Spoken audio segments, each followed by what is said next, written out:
third edition of the Horns Forward podcast. What is up, Brahmas Nation? am your host, Viva Texas, along with SAJ, our boy DJ, and Miss 210 Brahmasita, Miss Jackie in the house. Hello. OG 210 Brahmasita. The OG 210 Brahmasita. OG don't know.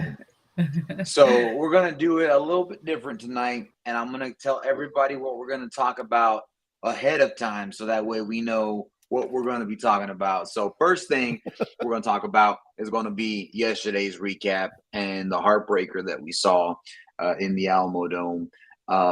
Breaking down the game, breaking down what we saw, highs and lows, because there's both to talk about. We also got to praise the team for the good that they did on the field. We'll move into Orlando. Looking forward to them next week, and inviting you all out to the tailgate.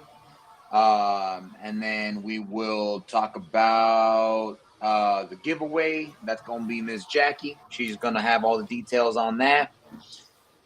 And of course, as fans pop in, if you guys have questions, y'all feel free to jump in and ask away. So, hey, Philip.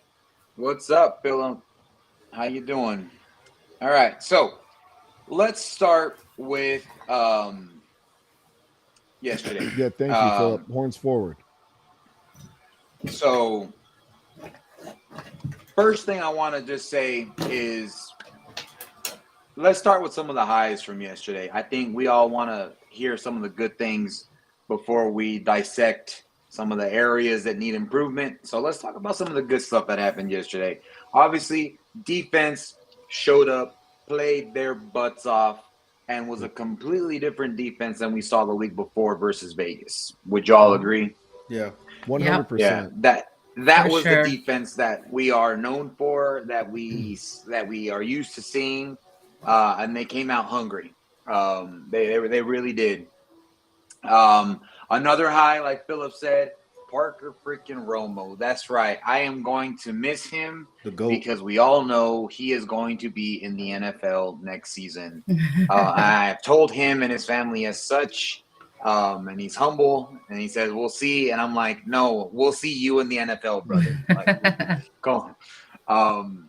But yeah, no, so it is so of course coming in clutch, especially at the end there, sent us into overtime. Don't even acknowledge the trolls. Hey, John. No, I want to acknowledge this one right here. Go Renegades, because hey, can we Jimmy speak Hanna here?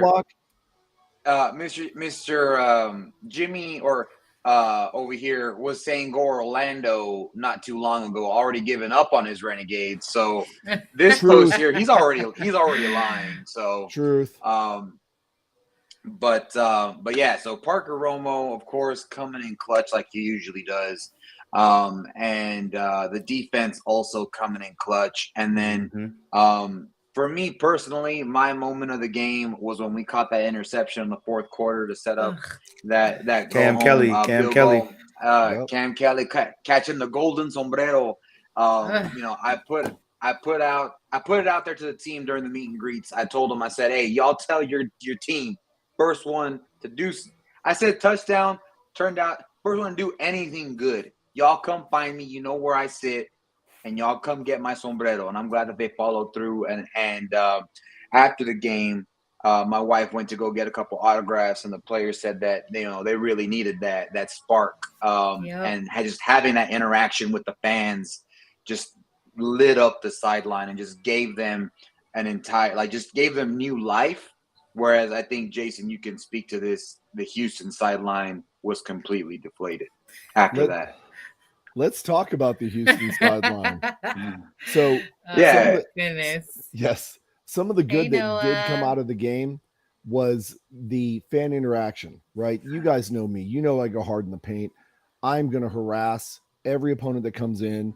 It doesn't matter if we're 10-0 or 0-10, right? Our job as the fans is to make sure that we're out there supporting our team, giving the other team the business, making them feel as uncomfortable as humanly possible while they're in our house, because it's our house. You are not going to just come in and get a win. You are going to have to earn it. You're going to have to beat us in every level of the game.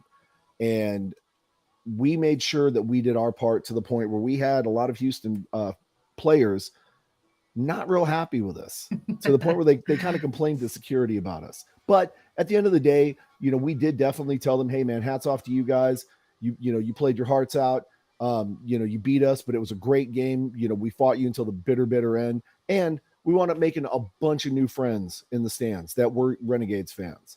So as we've talked about, right, that as much as we love our Brahmas, we love this league just as much, and we want every team to succeed. We want to make sure that every team has a fan base that's actually supporting the team for the health of the league. Teams like Vegas or like Orlando, who are basically completely out of the playoffs, they're still relevant, right? They still have a fan base, and it feeds into the league that supports our team. So we want to make sure that everybody, even though we're going to give you the business, right? We've got a spot for you at our tailgate before the game. We got spots for you to hang out when the game is over, and we're gonna walk in frenemies. We're gonna walk out good friends, right? Because once the play is done, once the game is over with, we're gonna go back to being normal people, and we're gonna respect you for showing up and showing out for your team. So as long as Arlington doesn't adopt the Dallas name again, they're good in my book. Otherwise, if they are, then they are my number one enemy. Well, so Arlington, stay in Arlington. All right, keep the Arlington name. Don't be the Dallas Renegades anymore. That's done. Well, all right. I mean, does that really even apply considering the Dallas Cowboys don't even play in Dallas? Like, they really are the Arlington Cowboys. They really are. Why don't they? Why doesn't the big Walmart Supercenter that hosts their team just change the name over to the Arlington Cowboys and be done with it? Because the same reason Jerry Jones is paying to make sure San Antonio doesn't get a football team. Oh, we're not. We are going to have a whole separate show about that. So, okay. But yeah, no. So there was definitely some lights out ball played by the defense yesterday. Of course, like I said, JP Romo, our boy, Mr. Spicy Leg Pepe, pulling through, taking us to the promised land. Yep. Definitely had some good plays there. How about that ground game by the Brahmas? Nobody's talking about that. They had some sparks of life on the ground game. I saw, Jaquez Patrick definitely had some runs that were more than a yard, which was nice for a change. He definitely found some holes.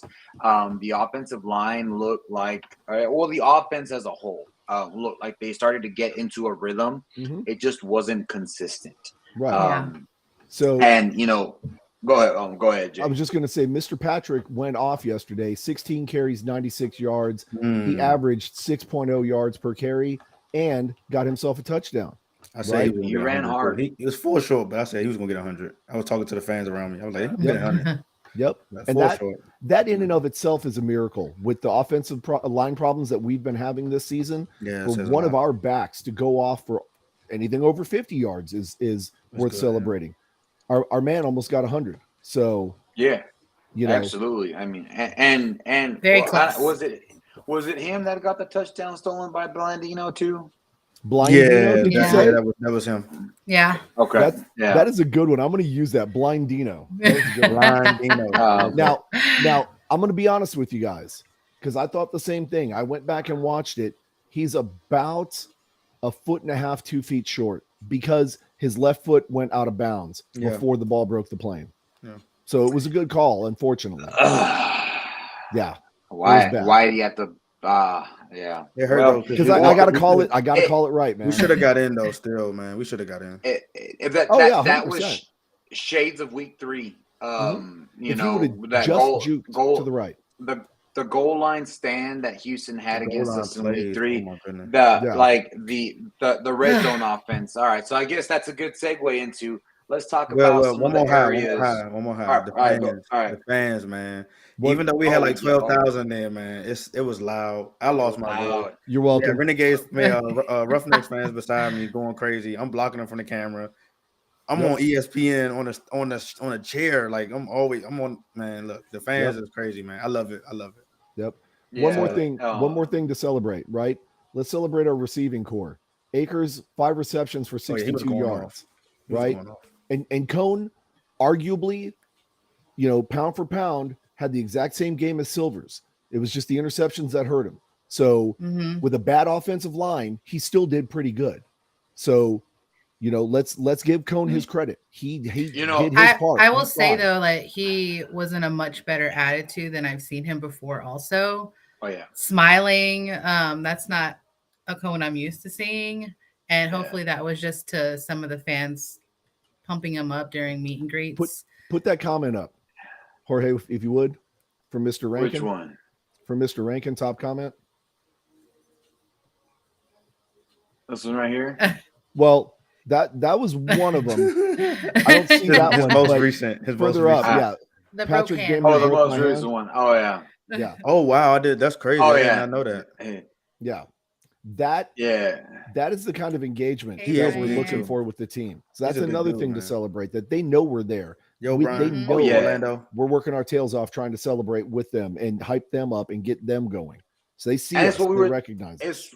It's exactly what we talked about last week. We as the fans play such a big part for these players. And having gone to them, I went to one of the meet and greets on this past weekend on Saturday at Dick's, where Jack Cone was at that one.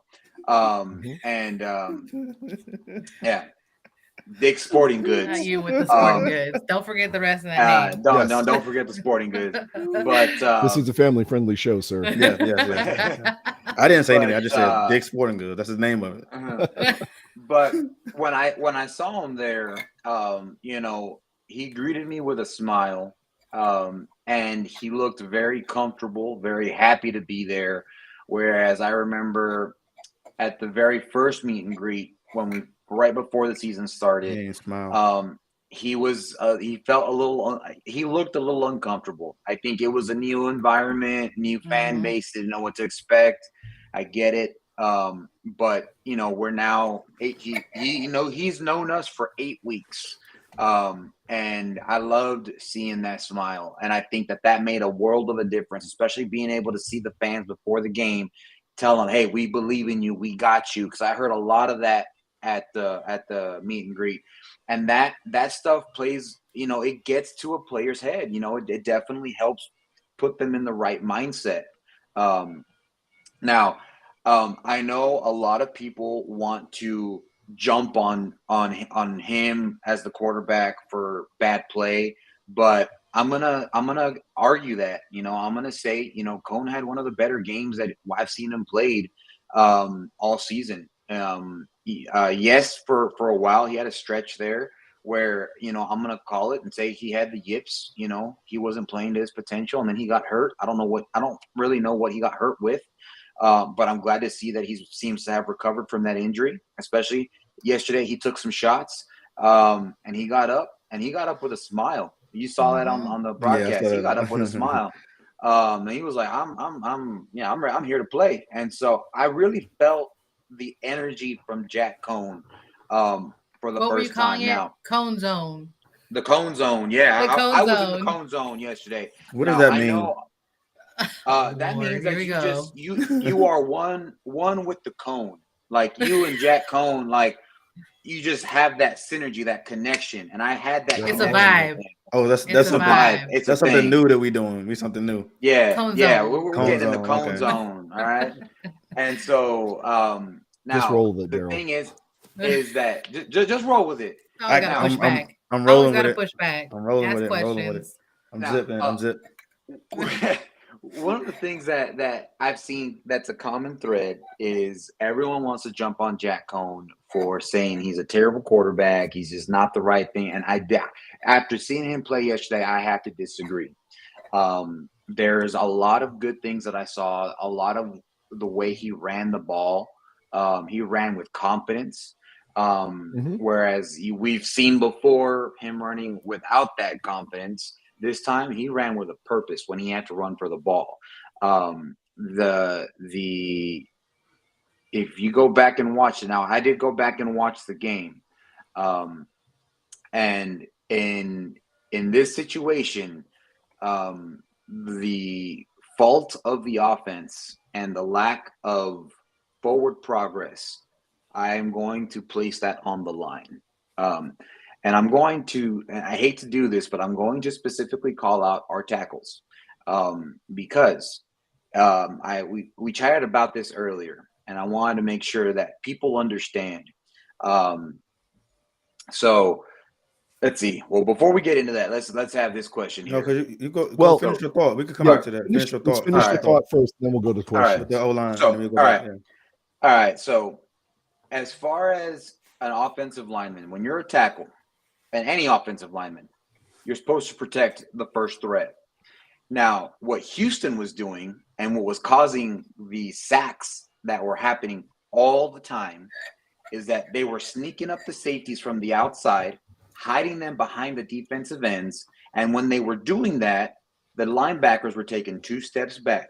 That means they're dropping into pass coverage because Houston was playing to the weakness of our offensive line, specifically our tackles. Now, as a tackle, you're supposed to see that. You're supposed to call the blitz and say, blitz, blitz, blitz, blitz. That then alerts Jack Cohn to look and see what else is going on. He sees the linebackers coming back. So that gives them an opportunity to know, okay, the linebackers are coming back. And then rather than protect the threat from the outside, you see the defensive ends crash in, which then becomes the responsibility of the guards because the center has the nose tackle. The defensive ends crashed in, and you had the blitzes from the safeties coming from the outside, and they got there within 2 seconds because they were unblocked because the tackles blocked inside to the defensive ends, and they did not block the outside threat, and that falls on the tackle's responsibilities to call out that blitz because they're supposed to be the ones seeing that protecting the outside. And both tackles were not calling that out. I did not see a single time that they called out that outside threat, outside blitz. And every time they ran that safety blitz where they dropped the linebackers into pass coverage, the linebackers stuck with the receivers because they knew they could. Linebackers are not meant to be in pass coverage, but when you only have 2 seconds to throw the ball, you absolutely can drop the linebackers into pass coverage because you ain't got to worry about it because your trenches are already gonna get back there. It's already back there, and Coach Ward even called it out during the post-game press conference. We had too many guys from Houston coming through unblocked. And the reason for that is that you don't have the same offensive line week in and week out. There's people who don't understand the playbook. They don't understand the pass blocking schemes. You don't get that repetition and you don't get that chemistry, like you said. Now, yes, to Philip's point here, Coach Ward was also throwing. He was saying that Cohn was not throwing the ball fast enough, but he really to Cohn's defense, his receivers ain't had no time to even get their routes off. 2 seconds. 2 seconds is not enough, man. Yeah. And 2 seconds is not enough. The thing is that like you as the tackles, you got to do a better job of calling the outside blitz. I just wonder where the disconnect is. Where the disconnect is for them. The disconnect is that they don't have consistency on the offensive line. Yeah. Yep. And there's also not communicating. When you're on the offensive line, you need to be screaming out coverages. You need to be calling out players. You need to be telling people, I see you, calling them out and let the defender know, I see you and I ain't going to let you get to my quarterback. Like, you need to make sure that is known. And I didn't hear any of that from the offensive line. I didn't see any pointing. I didn't see any calling out. I just saw them line up and do their block and let those guys from the outside come in and crash it within two seconds of start of the play getting off. And so that is one of the biggest gripes that I had is just looking. I mean, I was so frustrated as a former offensive tackle myself watching that. And I hope that they see that in the game film and realize tackles, you need to be more verbal. You need to be able to call out those blitzes when you see them to let our quarterback know. Because the thing is that the plays that were working were short passes to our tight end, Alize Mack. Those plays were always there, but we couldn't utilize them because we needed to help the tackles block. And it's just it's frustrating to see that. When you look back at the film, it's going to be probably one of the most frustrating film games for them to watch, and I hope that it is as an offensive line unit, because there's so many missed opportunities, that just missed assignments, not having your eyes open, not having it was all tunnel vision. Yeah. And you got to be able to see the field. And it was just I really hope that when they go back and watch this, that not only the goal line stand, when you can't punch in a ball from 2 yards out, that's a pride thing at that point. That means go hit the sled some more. You know, that 2 yards should be a cakewalk for any offensive line. But for ours, it's been an Achilles heel all season long, struggle. and it's been frustrating. Right. Well, and some of that can go back, to the experience of the players, right? That's why they're here in the XFL, is to try and sharpen those skills and get to that next level. So this offseason, I really think it would benefit the team, depending on how they're going to mix things up, because we don't really even know necessarily who's going where this next season. Are they coming back to San Antonio? Are they going back into a giant pool? What is it?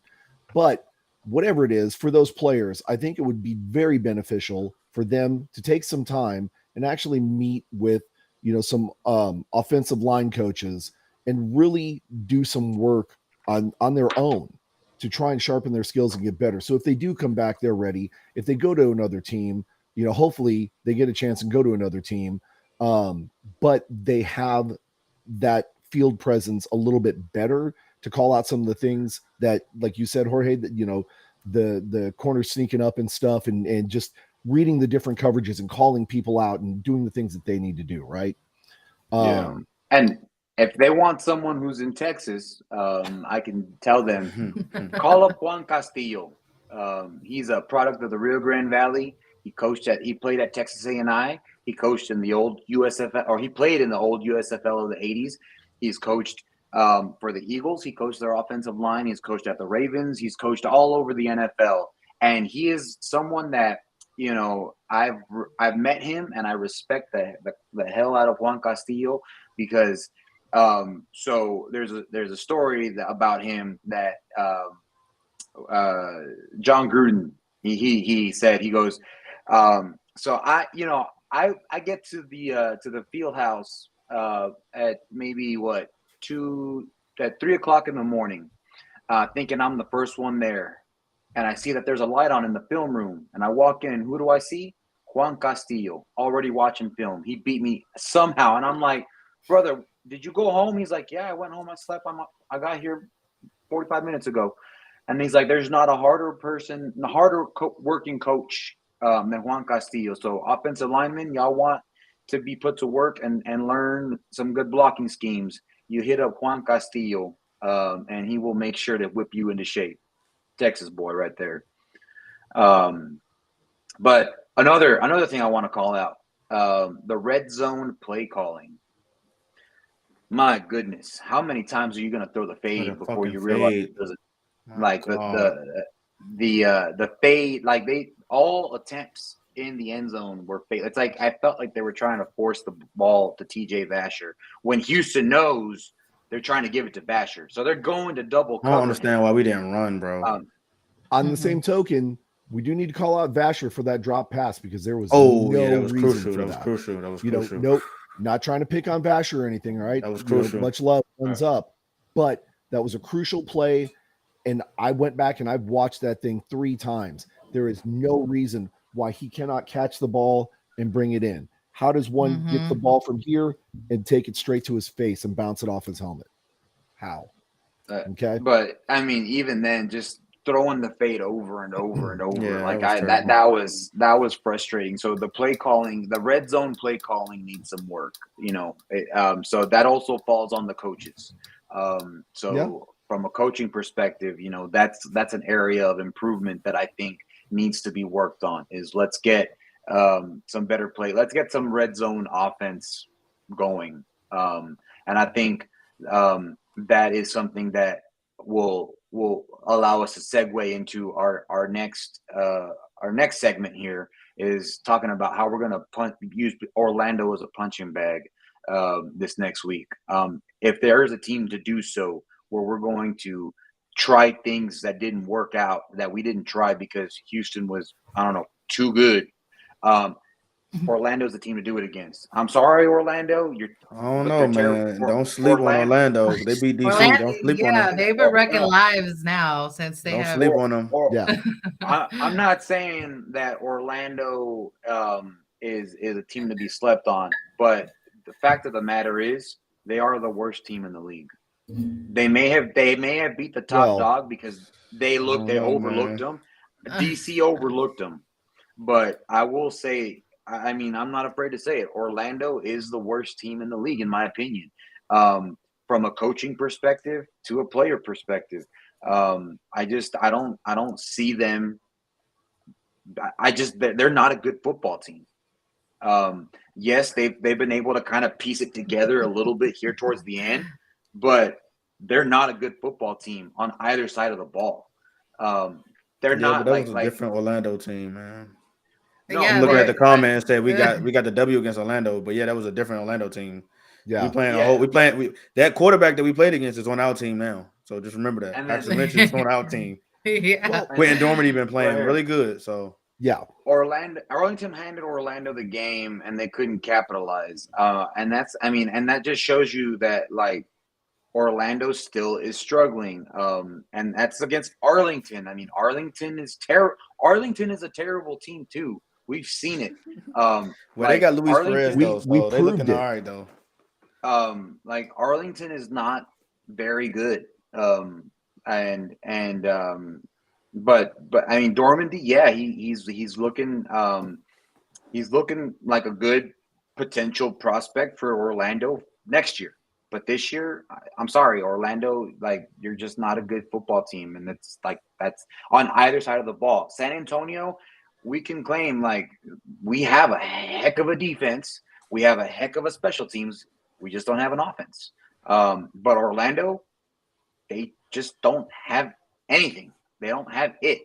And so I think that this is the week that we have to show up and show out. And, you know, I know Coach Ward keeps saying we owe the people of San Antonio a win in the Alamo Dome. We are 0-3 at home, despite having a loud, rabid fan base that the whole team gets behind.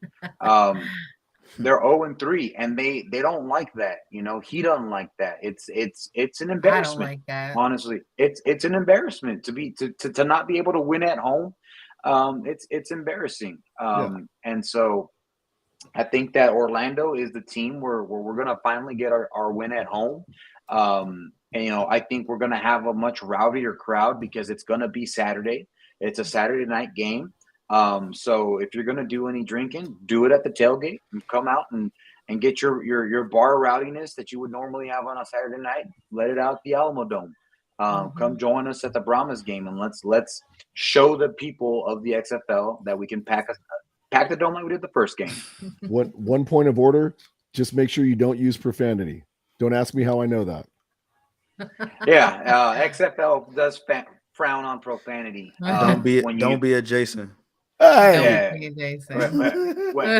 Somebody had to find out what the rules were. Okay, they don't cover that for us. Found out the hard way. One time, and I stopped. Okay, that's what I'm gonna say. So, you sure it was one time? One time that they talked to me about it. Oh my goodness. Hi, Jason. But seriously, to build off of what Jorge said, right? This is a great opportunity for San Antonio to come together and show what we're really made of and what we're really all about, right? Yeah, granted, we probably, we don't have the best record. We can't necessarily talk about having, the greatest team on earth. I think we're the greatest team whose record does not reflect how good the team actually is. But what we definitely have that we can tout is we have one of the strongest, if not the strongest fan bases, right? We come together, we party well, we travel well, we treat the guests with the utmost respect. We're pretty brutal on the other teams, I'm not going to lie, right? But at the end of the day, if they beat us, we're going to tell them, hey, great job. You guys won, you got us, cool, whatever. We're going to go back outside and drown our sorrows. But we are by far one of the best fan bases. And I would put our fan base up, no offense, Dirty and Chicken Hawk Nation, whatever. I would put our fan base up against any one of theirs, and because we're all about the camaraderie and the fellowship and the tailgating and sharing and everybody giving everything that they have to support this. So as Jorge said, this is your call to action, San Antonio. This is a Saturday evening game. Tailgating is going to open up at like what, noon? It's going to be something ridiculous. So come on out, right? Uber down if you need to. Make sure you've got, a safe ride home. Drink responsibly. Get all that crazy Saturday night energy out Saturday evening. That way you can go home, get a good night's sleep for Sunday, and you'll still have some football to watch on Sunday. But come on out, support your team. I mean, this is going to be a game for the record books. Mm-hmm. Yeah, it's our first Saturday game at home, and it's something that everybody has been looking. We've been waiting for this all season. We've had of the 3 home games, 2 of the worst scheduled ones that we could possibly have. So this is our time to come back like we did the very first game, where we had a decently scheduled time at on a Sunday at 2:00, which is perfect. And then there's the hype, so we can definitely come up and show out. Absolutely. I mean, it's going to be one of these things that we're going to see what San Antonio is made of. If you just want a winner, and you're not going to show, you're going to complain the entire time, then by all means go ahead and do that. But you're not going to enjoy the experience. You're not going to enjoy the game. Mm-hmm. And so. Yeah, at this point, it's for the experience, man. At this point, I mean, the game is gonna be the game, but at the end of the day, it's for the fan engagement, the experience. I mean, I have fun. The camaraderie. Any way I can lose my voice, I'm having fun. Yeah, especially same. As long as I don't have to hear you, that's good too. Yeah, especially when Daryl shows up on time, we have an excellent time. Wow. When he shows up. How did this turn into me, Jorge? What's next on the list, man? I heard there's gonna be elote there also. Elote. Yeah. Let's talk about what's on the menu for the tailgate. Yeah, so at the tailgate, we're going to have some roasted corn this week. We're going to have some street tacos this week. I'll be singing some tacos this week again, like I did the first game. Everything's going to be free, like it always is. Robert, oh my God. Let me see right here. You got to put that up. No more games on Easter at 9 p.m. in the basement of the Alamo. This basement comment's going to happen every episode. No more excuses. I should just get a shirt made. Welcome to the basement. Right here. To the Alamo right basement. Here. The tailgate is the game before the game. That is very true. Absolutely. I mean, so we're going to have a whole bunch of food out there. We're going to be giving it away for free like we always do, because that's how we do.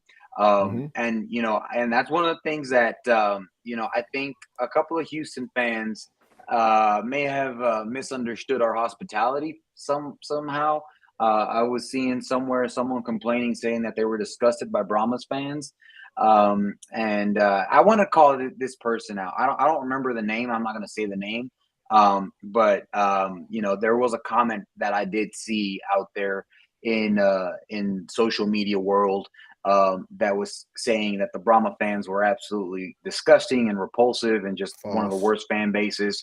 And I mean, I wasn't aware that giving away free food and free Brahma beer that cost me $3.50 a can to Renegades fans was bad. I also wasn't aware that giving away my personal dog tag chain to a child who was crying because he didn't come out on the Jumbotron, who was a Roughnecks fan, was also classless. So if that's considered classless in Houston, my goodness, Houston, we have a problem. So I think it is fair that we do address the rest of it, because when I saw that, I could not let that go. I mean, I know I'm one of the mean rowdy fans. It was probably you. It actually wasn't me. No, so good. Was that that's what fans, I thought though at first. I was like, it had to have been Jason. It 100% wasn't me. Causing trouble. I caused my fair share, but I made friends, right? And so some of the people came down from Killeen just to watch the team play, and they're going to be coming back this weekend too, and probably sitting in my section. So I hope they got their money's worth, man, because I definitely did what I could to put on a show.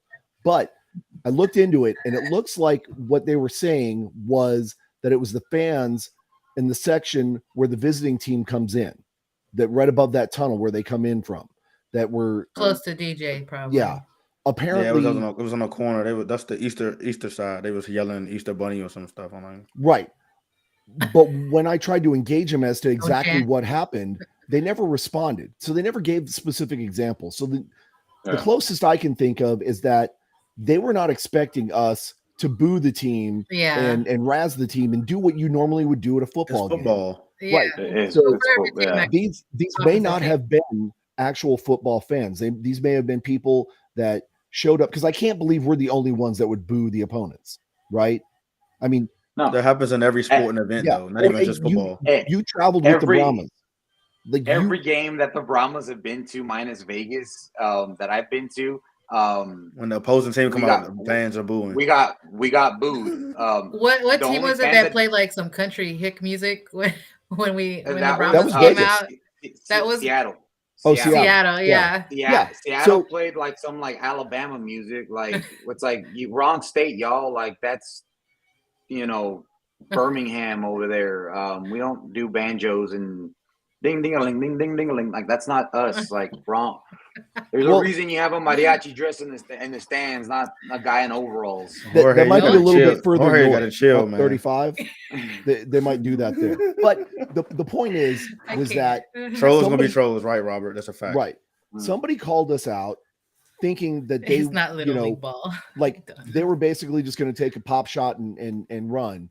And obviously we didn't just let that go, and they never engaged after that. So if there truly is a problem with the fan base, like come talk to any one of us from the fan page or this podcast here. Let us know what's going on, right? We'll definitely help you out. Real quick. Yeah, if there's somebody being like specifically obscene to you, or make the mistake of using profanity or something like that, right? Say something to somebody so we can address that as a fan base, as the officials, anything that we can do to help you guys out to make the experience better, because we may be rough, we may be rowdy, but we're definitely not disrespectful, and we're not filthy and disgusting and obscene and all these other adjectives you want to try and throw our way, right? At the end of the day, we're just fans of football. We love football in this town, right? And we're going to get into it, and we're going to do what fans do.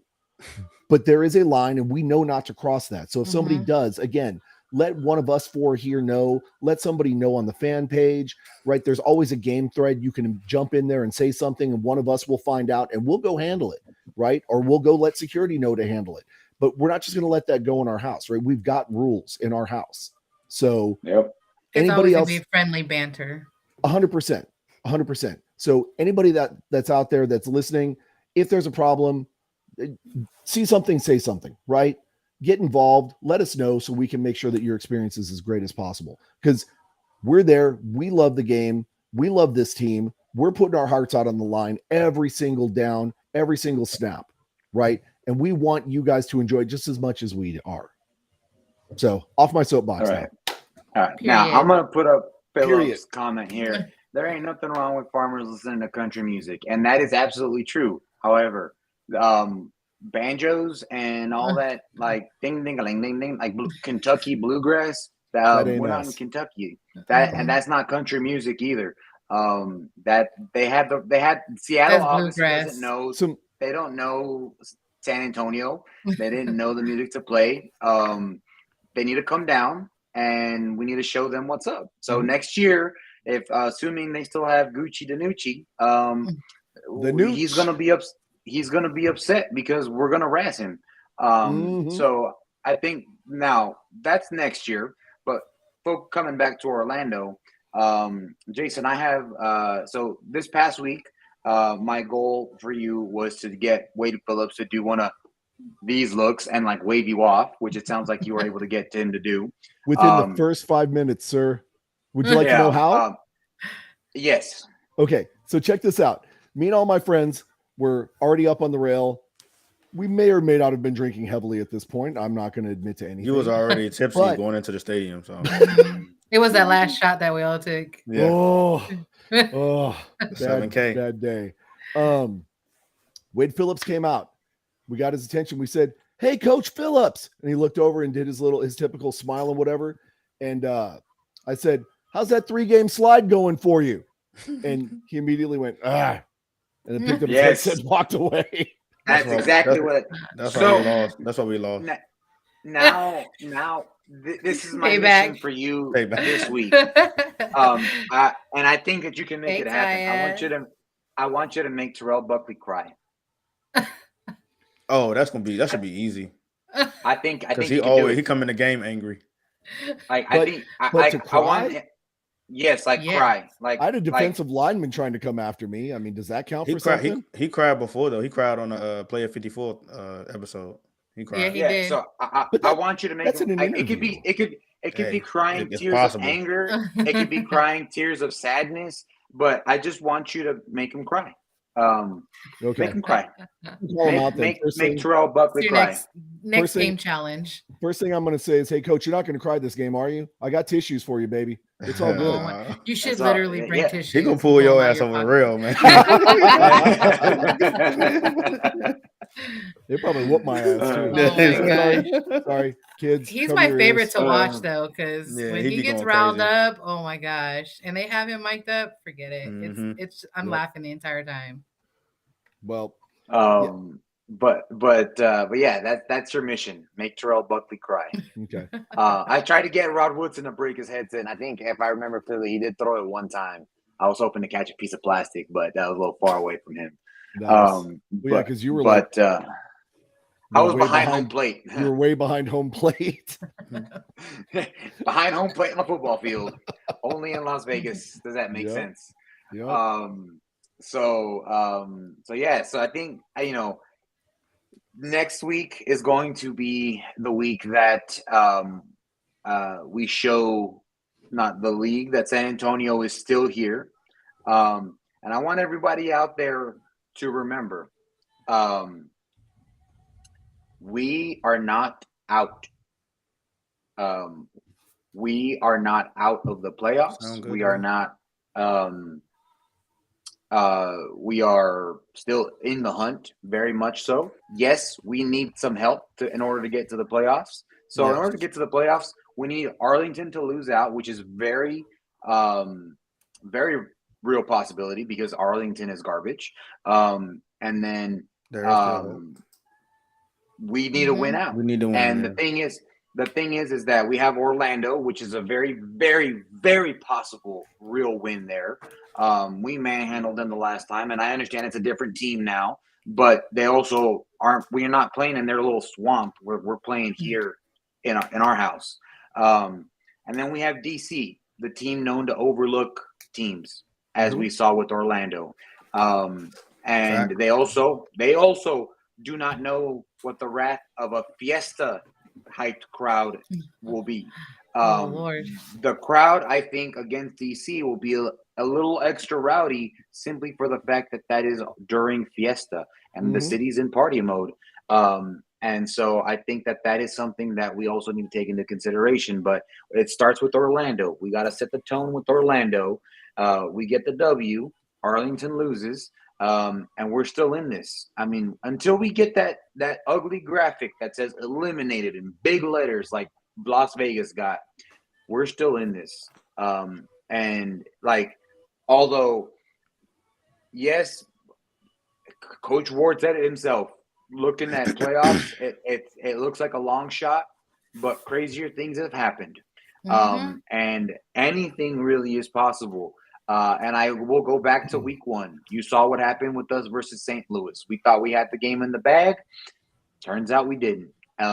People might think people are already counting out the Brahmas, saying, hey, there's always next year. But we're not out. We are not out.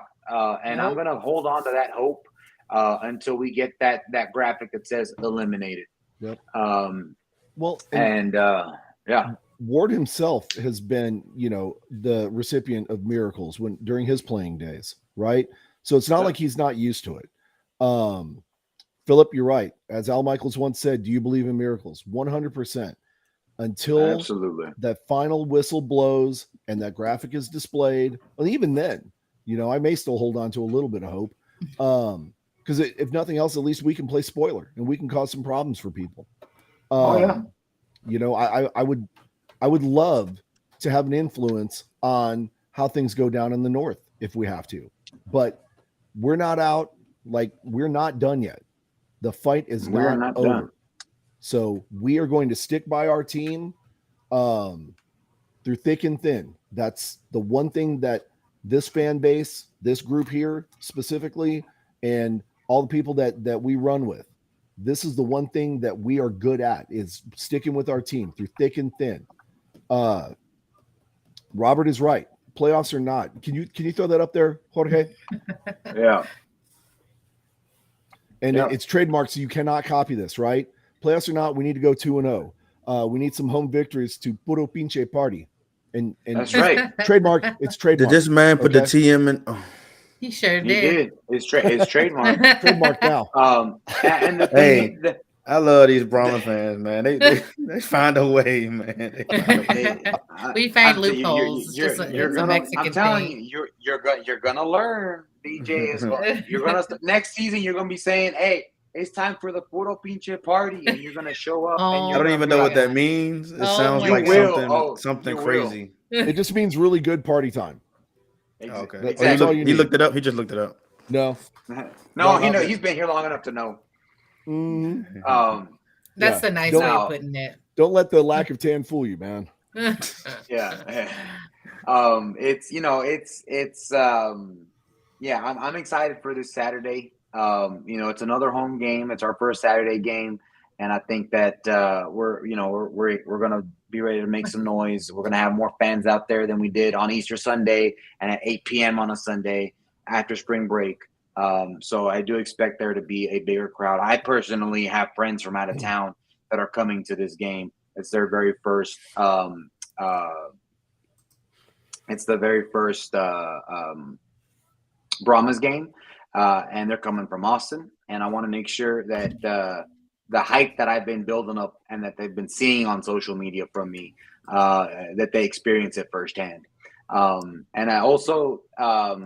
I've been telling my parents, I'll never forget when I bought the mariachi traje. They said, "What the heck are you doing, man? You're wasting your money." And I said, "Just you wait. I was like, it'll be it'll be well worth the investment. Just you wait." And sure enough, like when they came to the first game. And my dad said, "My goodness, son, even the stray dogs know who you are." And I'm like, "Yeah." But now that we've known each other for 8, going on 9 weeks now, I was telling them, I was like, people just don't know me as that guy. They know my name. We are that close. We are family now. And I told them, I was like, you all, because my parents may come to the last game. And I told him, I was like, you're going to experience a much different experience hanging around me than you did at the first game, and just hanging around the crowd and the fan base in general. I do feel like we have grown close together over these last 8, now going on 9 weeks as a fan base. And I love it. I've loved every second of it. Wait, Brian, go ahead. Go ahead, finish your thought. No, you go ahead. Oh, and I was going to bring up. Okay, so I was going to bring up the 2 questions that Brian asked. So he asked, one was who you think going to be the quarterback this weekend, and the second one was next year. But I know we ain't probably going to talk about next year, but definitely this weekend. This weekend, I still think Jack Cohn's going to be the starter. I think Jack Cohn's going to be the starter. We may see a sprinkle of Jawan Pass. I don't think Paxton Lynch is going to be in there. But I personally, like Leo here says, I'd roll with Cohn. I have confidence in the guy. Cohn's after speaking with him last week, seeing how he played, seeing how he wanted it, I have confidence in him again. And I want to see him out there. So I'm going to take the opposite side of that argument. Okay. Cohn is going to start. No disagreement there whatsoever. Okay. But I think Lynch is going to get some snaps. You think we see Lynch? I think we're going to see Lynch. And here's the reason why. because that's a tough take. Well, here's the reason why though. If we look back at that game, Cone was sacked at least 6 times, right? And what did they say? Like another 7 for loss. He took a beating in that game, so he's going to need a little bit of time, right? I'm sure he's pretty black and blue today. I'd be willing to bet he's hurting, right? So let Lynch go in there, let Lynch take some of those hits and stuff, and then that way we can save Cone at least a little bit, right? For some of the important. Well, you don't want to take him out though. You don't want to take him out though, because you don't want to. If he's starting to build a rhythm, you don't want to take that out because you want him to get that the most out of it from Orlando. True, but if they're disguising coverages and they're blitzing, we're probably going to want to put a little bit of at least mix more it up, mobile quarterback in there. Just mix it up. Get Orlando back off of get their defense off of their toes, right? Don't let them build any momentum. If we see Lynch, I think it's going to be because he's familiar with the Orlando defense. Yeah, he got a negative 1 yard. Negative 1 yard. Oh, sorry. I was answering the question. No. So you pointed to it. Yeah, over there. Yeah, so it'll be Lynch over pass. Down, DJ. Down. So pass. No point at Jackie. He did. Pass did go on the field. He did have, I believe, a couple plays yesterday. Not very many, but there were short runs, and it was one that they got him down for tackle for loss, -1 yard. And it was going to be it was supposed to be a run play, but it was just like you said, a quarterback sneak because they can't. We don't have the offensive line chemistry to run a more complex blocking scheme besides the sneak. So, I think I would start with Cone, but I would have Lynch sitting ready to go because he is familiar with the Orlando defense. This is a must-win game. As people have said who have studied this playbook and are no longer with the team, this is one of the easier playbooks to learn because it is very simple offense, because it has to be. Combine that with a week and a half now of practice with that playbook and the familiarity with the Orlando defense, and I think you have a recipe for success with Paxton Lynch. But to your all's point, Cone, if he starts building a rhythm like he did this past week, we don't want to take that away from him. We want to keep him in there. And, I just think, he's going to be the guy. Yeah. So I like this one right here. Evil question, devil's Brian. advocate. Are we still? God dang, Brian, be dropping them, man. Yeah. If we started with Kurt Benkert or Reed Sinnett. So honestly, in my opinion, I would say we would have Reed Sinnett as a starter, just based off of the way he was playing, the way he was hyping, just a little bit that we got to see him play. I'm taking Kurt. I would take Kurt, but I would still argue that we would be experiencing a lot of the same problems because the offensive line chemistry. But Kurt can run, though. Kurt can run. And in the one game that he was able to play most of, he commanded. And he ain't scared to take shots either. Yeah. No, but like he'll throw it. He'll sling it. He'll sling it. That's also a problem, though. Quarterback who doesn't play smart and leads with his head goes out on a stretcher. Hey, but you got to give your receivers the opportunity, man, to make a play. So I don't disagree. Hey, I'll take that. I'll take a pick, but if he giving one pickup, I'm good with that. But we got to make touch. If we scoring points, that's cool. I can take one pick from scoring points, but we ain't scoring no points right now. So you got to take the shot. You got to get it. You got to take something. I'll take that. Yep. But is Uncle Rico available? Get out of here. Rico. But I'm gonna take. It's Brucey time, baby. It's Brucey time. I'm gonna take Jackie's job because she said she was gonna do this, but we running short on time. Yeah. I was so in the conversation. Don't you blame it on me? I think it's her turn to do her little giveaway thing. Yeah, I was my little giveaway thing. Yeah, lead us into it, Jackie. So, so handing it over to Jackie, for a giveaway that we wanted to all thank you for. So, Jackie, take it away. So we hit a little milestone actually during our tailgating. We all found out we have hit 7,000 members of the XFL Let's fan club for the go. Brahmas. So heck yeah.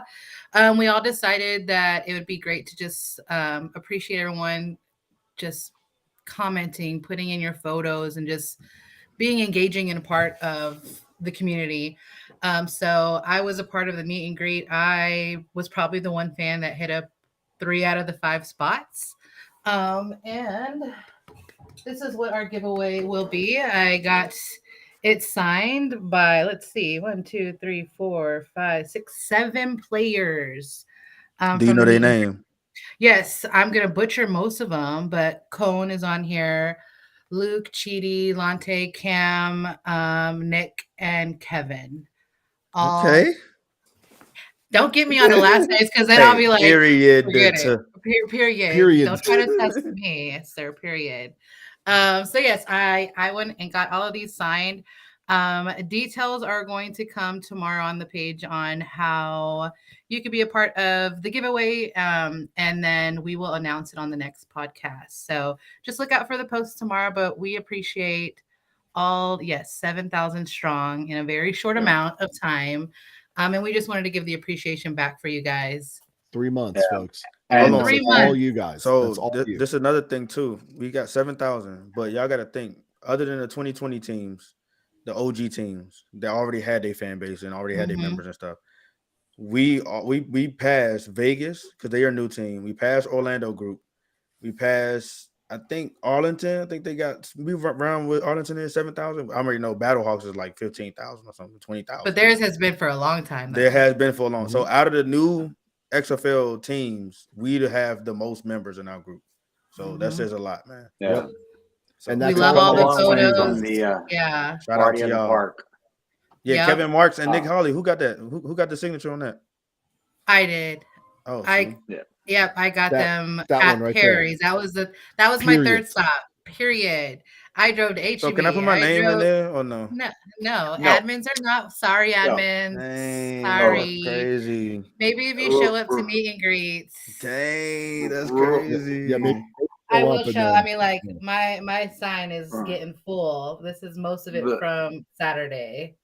The rules here are, so just for legal purposes, because we've been hearing that there's been some legal issues going and hitting specifically Arlington fans. So no, there is no purchase necessary to require. There is no monetary gain or benefit from this. So please do not say how much is it going to cost to enter, because that is zero.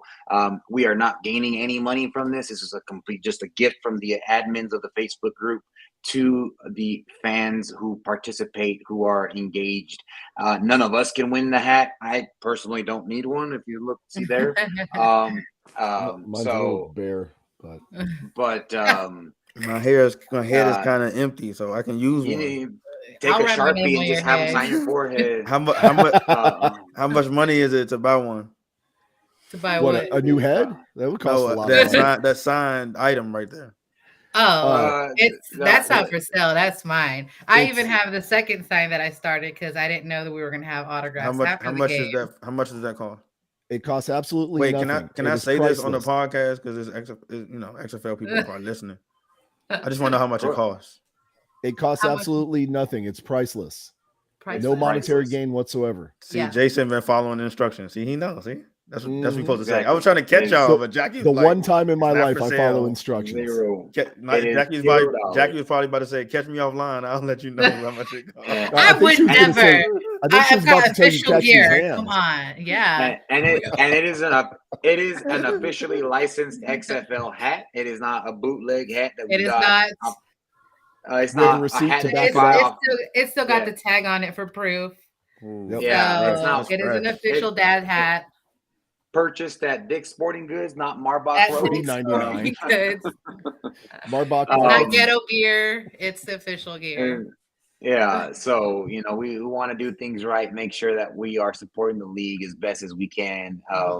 And that means if that's going to mean giving them a little bit of our hard-earned money so we can have a season 2, which we are going to have, but we also want to have season 3, season 4, season 5, and beyond. So we want to make sure to see this thing grow. And it starts with little things like this, and why don't we try to double this, and next year. You know, we already got 7,000 crazy fans in our Facebook group. Let's go for more next year. You know, and trust me, as we get he threw the trademark behind it, man. Oh my God. Here, right there. There you go. Alamo Bay. Wait till I see this man. I wait till I see him at the game, man. I'm just going. You got to show up though. Wow. But, to the game, I got season tickets. So we do have plans. So you know, as we're getting close to wrapping up our hour here, I do want to say that we do have plans to continue the podcast as we are getting closer to this end of the season, closer to the championship game. We do have plans to continue the podcast and focus on Brahmas and XFL football during the NFL season. Some of our plans do include having watch parties where we follow NFL players who were former Brahma players, Parker Romo. But so and you Luke know, Barkoo gonna get drafted. Luke Barkoo gonna get picked up for sure. Oh, for sure, for sure. So you know what we're probably thinking is having some sort of watch party at a location, and this is going to be by the fans for the fans kind of thing. If we can get the team involved somehow, we certainly will try. But for right now, it is by the fans for the fans. You come out, you support. You know, we'll try to get we'll try to get a spot that has multiple TVs. So if you want to watch your team, if you're adamant and you want to watch your team, you know, we may be able to accommodate that. Like if I want to watch the Packers, I want to watch the Packers.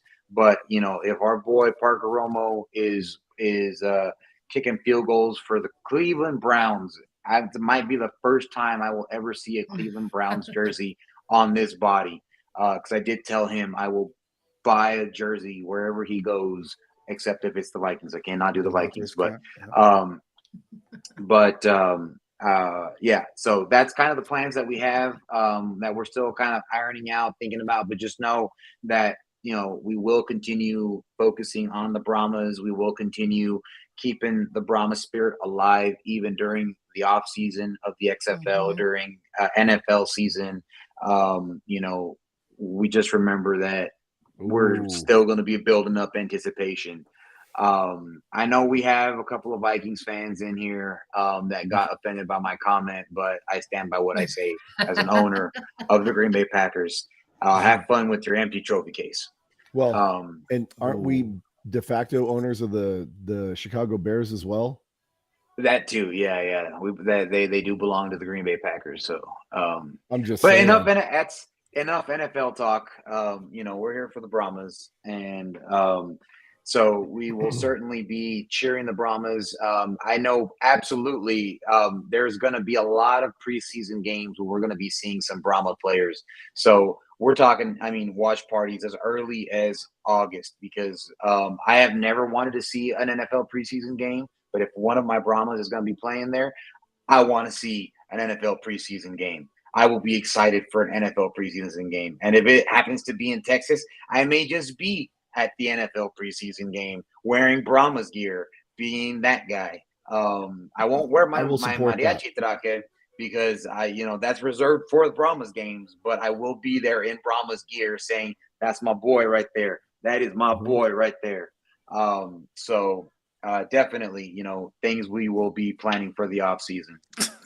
I would even be willing to go to Jerry's World and watch a preseason game there to support a former Brahmas player if it gives him that extra edge he needs to make that roster. I'm just saying. Yeah. And you guys know how I feel about the Cowboys. So don't you talk about my same team, here. Sir. Don't y'all I talk will about wear no. In a couple of weeks, I will talk about your Cowboys. So as a final prediction to let us go here before we go, we got Brian saying ain't no goddamn going way. New XL merchandise and jerseys. Not gonna happen. Hold that thought, Brian. Hold that April thought. Fools. Yeah. That maybe if you found a golden egg. The best that I'm gonna hope for is Under Armour XFL hats, but that's about it. And capri pants. I already got those. Coach I'm actually Capri's. wearing them as we speak. Coach Capri's. Check it out. Boom! Coach Capri's for the win. Not the cracks. Oh, go ahead, DJ. Yeah. DJ, you had a point? Point of order. Nope, I was just I was trying to be like you. That's just saying point of order. That's all, right? I've got something. With that being said, I guess that is our signal from Mr. DJ King Mars himself. Oh, he's saying. Dang. We are saying it is shameless time. Plug. He ain't hit in yet. Shameless plug. Of course, yeah. No, I'm gonna shameless plug your music. So of course, if you want to hear some good sick beats, no, don't do that. Listen to my boy King Mars. Brahmas only, man. Brahmas only. And you know, if you want to hear some profanity, you see some Mr. SAJ over there. If you want to see some creativity, you got Miss Jackie down there. And then of course, unofficial Brahmas merchandise. Hey, don't be calling me. I don't know what you're talking about. And then if you want to feel like you need a passport to come to San Antonio, obviously you come see me. So that is that's our post Houston Roughnecks episode. So thank you guys for tuning in to episode 3 of the Horns Forward podcast. We'll be back again on Friday. So tune in on Friday as we prepare for Orlando and come out to the tailgate. You know, it's going to be a later game, so no excuses of showing up late, DJ. Oh, I was at the Alamo Dome, not the Alamo Dome, the Alamo basement. You were in the basement of the Alamo. He went to the wrong Alamo. He was like, I was like, I thought it was at the Alamo, not the Alamo Dome. Oh, my bad. I said, let me just keep going. So, good night, everybody. Thank you guys for joining. Horns forward, always. See you guys. Horns forward, and we'll see you guys on Friday to talk more Brahmas football. Y'all have a good night and a good rest of your week. Sir.